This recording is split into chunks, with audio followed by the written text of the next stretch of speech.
A Copa do Nordeste ressurge das cinzas. A CBF sinalizou que iria acabar com a competição, mas parece que isso mudou.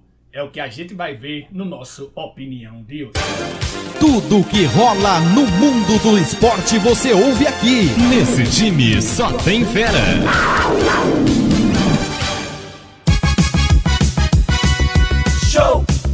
Show de bola!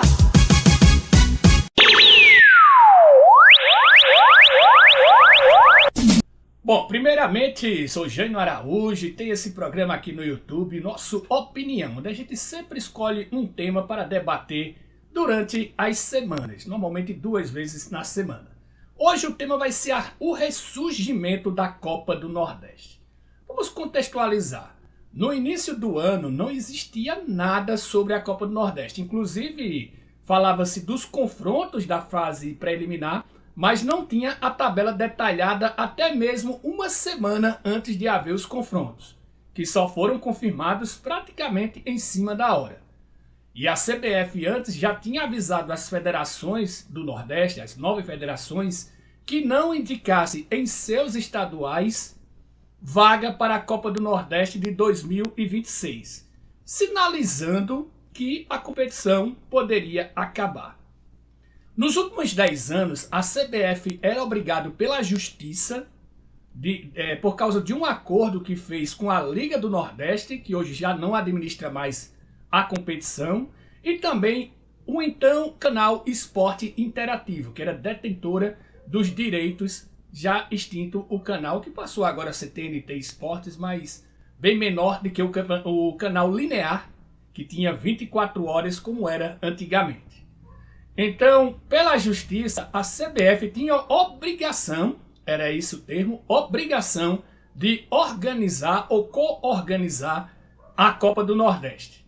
A princípio, o vencedor, o campeão, dava vaga na Sul-Americana. Mas aí a Conmebol, depois de 2 anos, afirmou que esta vaga, a Sul-Americana pela CBF, não poderia ser de uma competição regional, que a entidade só permitiria que as vagas fossem por uma competição nacional. Então por isso que a Sul-Americana não vale mais, aliás, a Copa do Nordeste não vale mais vaga para a Sul-Americana. Mas vale vaga na terceira fase da Copa do Brasil, confirmada pelo Edinaldo na última terça-feira durante o sorteio dos grupos. Daqui a pouquinho a gente vai falar um pouquinho sobre a competição deste ano. Então, o que aconteceu? Antes ele dizia que essa vaga já não existiria mais na terceira fase da Copa do Brasil. Na terça-feira ele confirmou. Então houve uma reviravolta. E a gente vai trazer alguns pontos que parece que foram fundamentais para ter esta mudança.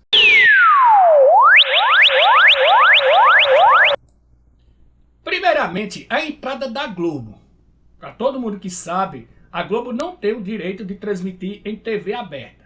Esse pertence às filiadas do SBT no Nordeste. São 8 afiliadas. Somente o estado de Sergipe não tem uma afiliada do SBT aqui no Nordeste. Os outros 8 estados têm a sua afiliada. Inclusive, para quem tem essa parabólica nova do governo, né, pega a TV Jangadeiro, que é lá do Ceará. TV Jornal, infelizmente, não pega aqui em Pesqueira. Então, normalmente, quando acontece um jogo da TV Jornal, a gente tem que procurar no YouTube.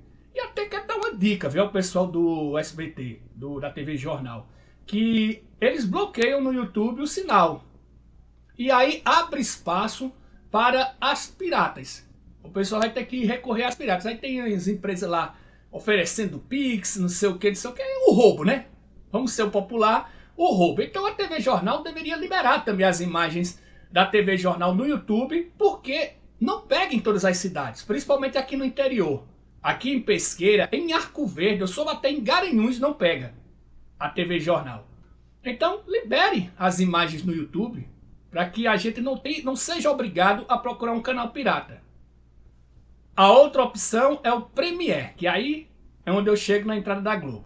Todo mundo sabe o nome Globo no Brasil. A própria qualidade na transmissão, o nosso futebol, o canal GOT mesmo, eu estava vendo o jogo do Campeonato Pernambucano, eles não usam nem a câmera de impedimento. Coisa que não acontece no padrão Globo de qualidade. Tem que ter pelo menos umas 16 câmeras na partida para transmitir. Então foi o que aconteceu. A 30, empresa chamada 30, ela é responsável pelo nosso futebol e pelo DAZN aqui no Brasil. E ela sublicenciou a transmissão em pay-per-view juntamente com o Premiere. Mas aí havia um problema. No acordo que ela tinha feito com a CBF, não permitia esse sublicenciamento. Então, a CBF encontrou uma brecha para romper o contrato, o acordo lá com o pessoal da 30. E aí entrou o Premiere. E o Premiere negociou diretamente com a CBF. E aí a competição ganhou um novo ânimo. Uma competição que estava praticamente encerrada, agora parece que vai continuar. Qual é o grande problema da Copa do Nordeste? É uma competição atrativa, inclusive até mais do que os próprios estaduais da região, porém ela ocupa um grande espaço no calendário e acaba prejudicando os estaduais. Ela está muito inchada ainda, já esteve o ano passado. Uma mudança de regulamento fez com que a data desse ano reduzisse pelo menos uma data e jogaram as finais para o segundo semestre. Daqui a pouco a gente vai até especificar isso. Eu vou fazer uma opinião daqui a uns dias somente falando de calendário. Como poderia mudar? Sugestão até simples. Como poderia mudar se baseando em outros esportes no mundo. Mas essa mudança teria que vir lá de cima, teria que vir lá da FIFA, passar pela CBF e outras confederações para chegar aqui nos nossos saudosos e importantes estaduais. Por que eu digo importante? Porque 70%, para ser uma conta assim rasa, sem ter base nenhuma, das equipes brasileiras, elas jogam apenas os estaduais. Então, se acabam os estaduais, essas equipes ficam inativas. Então, por isso, a importância dos estaduais. E vamos falar um pouquinho sobre a questão do torneio, que mudou. Antes, nós tínhamos 12 datas imprensadas nos estaduais. Agora a gente só vai ter 7, ou seja, uma redução de quase 50%. Até o ano passado, as equipes de um grupo, os grupos são de 8, 2 grupos de 8, enfrentavam os times do outro grupo. Então eram 8 jogos cada equipe faria. Como agora os confrontos serão dentro do mesmo grupo, acho até mais justo. O ruim é que acaba os clássicos na primeira fase. Então, são 7 jogos. Então, são 7 datas. Daqui a pouco eu trago os jogos da primeira rodada. Então, agora a competição vai ter as quartas de final, que é em jogo único, semifinal também em jogo único, em junho, durante a data FIFA. Então, não vai prejudicar calendário. E as finais serão em setembro, dia 3 e 7 de setembro, provavelmente também numa data FIFA. Não tenho certeza se é data FIFA, mas normalmente feriado de 7 de setembro está dentro de uma data FIFA. Então, não vai influenciar em calendário. Eu acho importante manter a Copa do Nordeste. Agora, como será ela no ano que vem?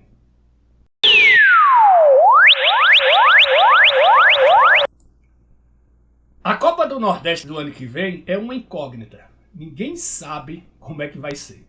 Inclusive nem os critérios de classificação. Até porque há possibilidade até de que ela seja igual à Copa Verde, mata-mata. Jogos de ida e volta decorrendo durante o ano.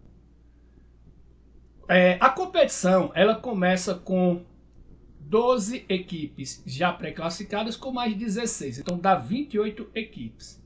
Dessas 28 equipes, 12 são eliminadas em 2 jogos. Às vezes em um. Ou seja, 8 são eliminados em um jogo e 4 são eliminados em 2 jogos. E depois não tem mais chance nenhuma, não vai para canto nenhum. Então eu acho essa primeira fase desnecessária. Poderia ter uma pré-classificação. Uma coisa que eu tenho quase certeza, não tem nada de oficial. Para manter a igualdade de ter os 9 representantes, acredito que a vaga dos campeões vão ser asseguradas. A vaga dos campeões estaduais. Campeão pernambucano. E as outras 7 vagas, aí é que é a incógnita. Se manter 36 equipes. Se fizesse um torneio de mata-mata, fazendo uma primeira fase com 12 equipes piores ranqueadas, fazendo com que se juntasse 16, ou seja, fizesse um torneio mais atrativo. Mas isso aqui é só especulação. Ninguém sabe como vai ser a Copa do Nordeste de 2026. Qualquer novidade, a gente vem aqui numa opinião.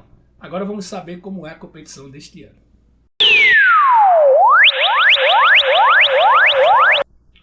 Bom, como já adiantei, a competição vai ter 16 equipes com 2 grupos, Grupo A e Grupo B. Diferentemente do ano passado, as equipes agora se enfrentam dentro do mesmo grupo, que eu acho mais justo. Por quê? Porque muitas vezes cai um grupo mais forte. Eu sempre digo o seguinte, minha opinião, quando você faz um campeonato como é o Paulista, como é o Mineiro, como vai ser o Gaúcho, como é o Cearense, onde tem cruzamentos de grupos, deve-se usar uma classificação geral. Como acontece, por exemplo, na Liga dos Campeões, onde tem 34 equipes, você não joga contra as outras 38 equipes, né? 36 equipes. Você não joga contra as outras 35. Você só joga contra 8 delas. E a classificação é geral, como se fosse de pontos corridos. Por quê? O América de Natal, o ano passado, ficou na lanterna do Grupo A, que era o Grupo do Sport. Se ele tivesse no outro grupo, ele estaria classificado. Ele ficou à frente do Náutico, que classificou, por exemplo. Já no Paulista, a Portuguesa fez uma das piores campanhas, brigou até para não cair até a penúltima rodada. E classificou para as quartas de final. E o São Bernardo, que foi o 5º geral, não classificou. Então, é uma sugestão, uma opinião minha. Quando você faz um regulamento de cruzamentos de grupo, você tem que instituir a classificação geral e não a classificação por grupos. Até porque, aí muita gente diz, não, mas esse grupo ficou mais forte, esse ficou mais fraco. Mas isso é definido em sorteio. Sorteio é a sorte. Ninguém vai questionar que pegou adversários mais fortes ou pegou mais fracos lá na Liga dos Campeões, por exemplo. Então vamos lá, o Grupo A tem o Altos, CRB, Ferroviário do Ceará, Fortaleza também do Ceará, Motoclube, Souza, Sport e Vitória. Já no Grupo B tem América de Natal, Bahia, CSA, Ceará, Confiança, Juazeirense, Náutico e Sampaio Corrêa. A primeira rodada pelo Grupo A já começa na terça-feira. Às 20 horas tem Fortaleza e Motoclube, jogo do Presidente Vargas. Na quarta-feira tem a estreia do Sport contra o Ferroviário às 21h30, também no Presidente Vargas. Já ainda na quarta-feira, CRB e Vitória. Esse jogo passará no SBT para Alagoas e também para Salvador. CRB e Vitória às 21h30. E na quinta-feira, às 19 horas, tem Souza e Altos. Já no Grupo B, também começa na terça-feira. Às 21h30 tem CSA e Confiança. Na quarta-feira, às 19 horas, tem América de Natal e Juazeirense.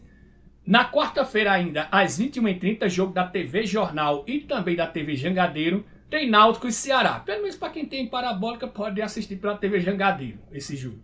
E na quinta-feira, às 20 horas, tem Bahia e Sampaio Corrêa. Classificam-se os 4 primeiros do grupo, só que os cruzamentos agora, que seriam entre equipes do mesmo grupo, agora serão contra os rivais. Aí já abre a possibilidade dos clássicos, apesar de que vai ter um clássico aqui entre Ferroviário e Fortaleza, que para muitos não é, mas para quem é local, lá sabe que Ferroviário e Fortaleza é clássico. É um dos grandes também, o Ferroviário, lógico que bem menor do que os seus 2 rivais, mas o Grande Ferrão também é um clássico lá no estado do Ceará. Tá certo? Bom, nós vamos ficando por aqui. Na próxima semana nós estamos de volta. Eu acredito que eu vou abordar esse assunto do calendário, tá ok? Um abraço, fiquem todos com Deus. Tudo que rola no mundo do esporte você ouve aqui. Nesse time só tem fera.